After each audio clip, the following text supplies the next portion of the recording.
आपके जितने चैनल गुरु आते हैं वो अपने किसी एक भगवान, उनकी परंपरा, धार्मिक रीति रिवाज, कर्मकांड और पूजा पद्धतियाँ, आरती, प्रार्थना की बात करते हैं, उनके जीवन दर्शन की बात करते हैं। यदि आप सीखते हैं और आप उसको जीते हैं तो बात सही है, लेकिन आपके चैनल गुरु जो अपनी अपनी परंपरा और भगवान की ही बात करते हैं, उनकी ही शरण में मुक्ति कहते हैं, इसके विपरीत आज से 600 बरस पहले सदगुरु कबीर साहब ने किसी एक भगवान की चर्चा नहीं की है, सबकी चर्चा की है। और उन भगवानों के पीछे जो परम सत्य है, जो परम सत्ता है, परम भगवत्ता है, उसकी बात की है। और हिंदू भाई से भी मैं कहता हूं, पाकिस्तान के मुसलमान पाकिस्तान और बांग्लादेश के कितने मंदिर को ढा दिए, कितने मंदिर को जला दिया, और कितना हिंदू के नौजवान लड़की को जबरन खींच के घर में से ले गया। कृष्ण कहां बैठे हैं, राम किधर बैठे हैं, भोला बाबा किधर बैठे हैं, ब्रह्मा जी किधर बैठे हैं? कुछ हुआ आज तक? ये सब कोरा झूठ, कहीं सच्चाई नहीं। ये भरोसा कोरा झूठ है। भरोसा पर मत रहिए, भरोसे की जिंदगी मत जी लीजिए। जो होनहार होते हैं, जो विद्वान होते हैं, वो अपना रास्ता स्वयं तय करते हैं, रास्ता स्वयं बनाते हैं। किसी के बनाए हुए मार्ग पर वो नहीं चलते। कबीर अपना मार्ग स्वयं बनाए थे, किसी के बनाए हुए मार्ग पर कबीर नहीं चलते थे। भरोसेबादी नहीं थे। आज सारा दुनिया भरोसा पर जी रहा है, झूठ के भरोसा का खंभा गाड़ा गया है और उस भरोसा पर लोग जी रहे हैं। साहब कबीर पुरुषार्थवादी थे। साहब कबीर पुरुषार्थवादी संत थे। वो किसी के भरोसा पर नहीं चलते थे, अपने बलबूता पर, अपने भरोसा पर साहब कबीर चलते थे और दुनिया को भी उन्होंने जगाया।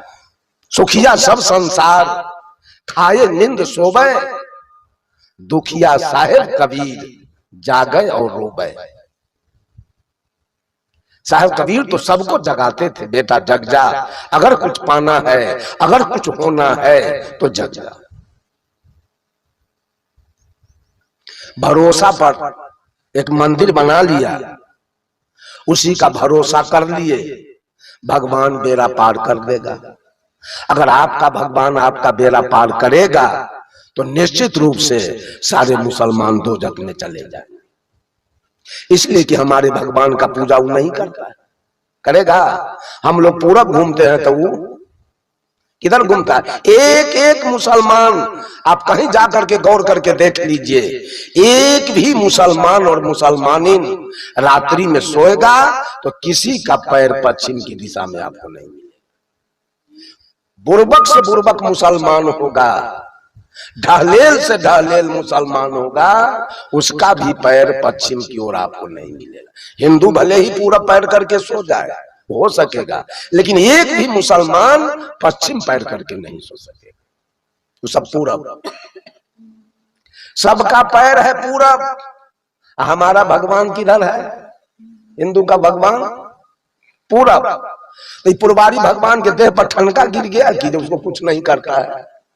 मुसलमान के कुछ तो करना चाहिए। हम लोग गाय के पूजा करते हैं, गाय के गोबर तक के हिंदू समाज में पूजा होता है। गोबर से घर अगना को नीप दिया जाता है। क्या समझ के? गोबर को क्या समझते हैं? गाय के गोबर को शुद्ध पवित्र समझकर समझते हैं ना। और कुर्बानी के दिन पूरे विश्व में मुसलमान अरबों खरब गाय काट के खा जाता है। क्या किया हमारा देवता उस मुसलमान का? कुछ बिगाड़ा है क्या? कुछ बिगाड़ा? हनुमान के लड्डू वो भी खाते हैं, हनुमान के लड्डू हिंदू भी खाते हैं, हनुमान के लड्डू सिख भी खाते हैं और हनुमान के लड्डू ईसाई भी खाते हैं। चारों हनुमान के लड्डू खाने में लगे। वास्तविकता कहीं नहीं। अगर हिंदू को छोड़ा जाए तो मुसलमान के मस्जिद में शुगर फेंक देगा कि नहीं? और मुसलमान को फ्री किया जाए तो हिंदू के मंदिर में गाय का रान फेंक देगा। अगर सिख को फ्री किया जाए तो ईसाई के गिरजा घर को जला देगा, और ईसाई को छोड़ दिया जाए तो सिख के गुरुद्वारा को बुलडोजर से ढा देगा। तो इन चारों में कहीं बनाव नहीं है, कहीं पटरी नहीं है, तो भगवान रहता कहाँ है? मंदिर में कि मस्जिद में कि गिरजा में कि गुरुद्वारा में? कहाँ रहता है भगवान?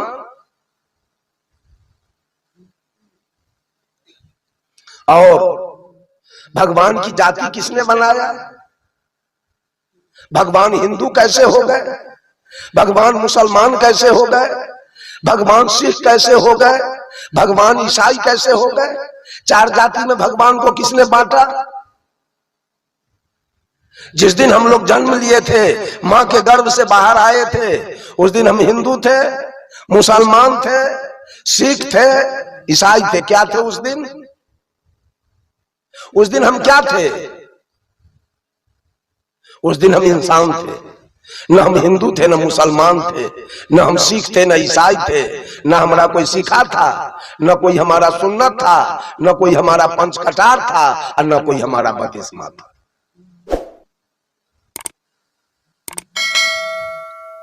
साहब कबीर कहते हैं, आए एक के देश से उतरे एक के घाट, हवा लगे यही देश के हो गए 12। यहां आने के बाद कुछ लोगों ने अपने बेटा को मुंडन करा के और सिखा छोड़ के उसको हिंदू बनाया गया। हिंदू हम थे नहीं, हिंदू हम है नहीं, हिंदू हमको बनाया गया।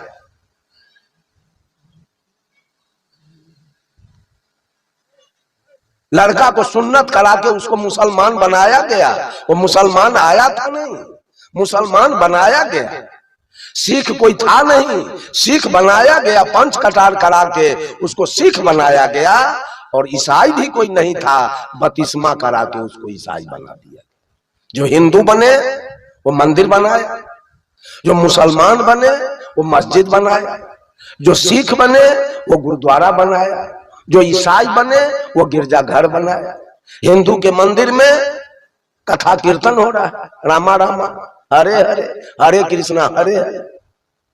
हिंदू के मंदिर में कथा कीर्तन हो रहा है, और मुसलमान के मस्जिद में इबादत हो रही है। सिख के गुरुद्वारा में अरदास हो रहा है, ईसाई के गिरजाघर में प्रार्थना चल रही है। हिंदू के भगवान अरबा चावल, बतासा और तुलसी के पत्ता खाता है। इसका लीवरे खराब है। हिंदू के भगवान के लीवरे कमजोर है, ये बतासा खाता है। जो बतासा पानी देखते गल जाए वो बतासा पचता है। एक आदमी से पूछा हिंदू से कि आपके भगवान क्या खाते हैं? कहा अरबा चावल, बतासा और तुलसी के पत्ता। कहा कि वो हिंदू के भगवान के लीवरे खराब, ये बतासा खाता है, बतासा पचता है। मुसलमान से पूछा आपका अल्लाह क्या खाता है जी? कहा हमारा अल्लाह बकरी, मुर्गी, गाय, भैंस, ऊंट, दुम्मा सब पचा ले। वाह, आपके अल्लाह का लीवर मजबूत है, कड़गर है, सब कुछ पचाता है। लेकिन मौलवी साहब आपने भी लेकिन है। कहा क्या? शुगर में चर्बी होता है ज्यादा, वो अल्लाह के लीवर पर पास नहीं करता। आपके अल्लाह का भी लीवर उतना मजबूत नहीं है। ईसाई से पूछा गया आपके भगवान क्या खाते हैं?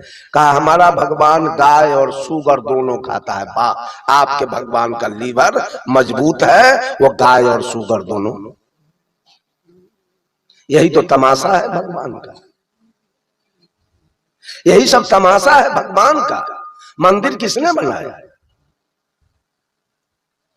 और मंदिर दो है, एक प्राकृतिक मंदिर है और एक कृत्रिम मंदिर है। प्राकृतिक मंदिर किसने बनाया? ये सारे बैठे हुए प्राकृतिक मंदिर है। जितने नर नारी बैठे हैं ये काया क्या है? बडीज टेम्पल, ये काया मंदिर है। इसका निर्माण किसने किया? प्रकृति ने, जिसको हम परोक्ष रूप से परमात्मा कहते हैं। ये मंदिर कौन बनाया? और इस ईंटा बालू सीमेंट वाला मंदिर कौन बनाया? आपने बनाया। तो आपके द्वारा बनाए गए मंदिर की विशेषता देखिए कितना है, और ये प्रकृति के द्वारा बनाया गया मंदिर का क्या विशेषता है। इसमें मांस, मछली, तारी, दारू, गांजा, भांग, बीड़ी, सिगरेट, जर्दा, किमाम सब इसमें दिया जा रहा है। और आपने जो अपने हाथ से राजमिस्त्री लगा के मंदिर बनाया, उसमें आप आम, लीची, कटहर, केला, पेड़ा, रसगुल्ला, काजू, किशमिश, बादाम, मुनक्का, छुहारा चढ़ाते। असली मंदिर कौन है?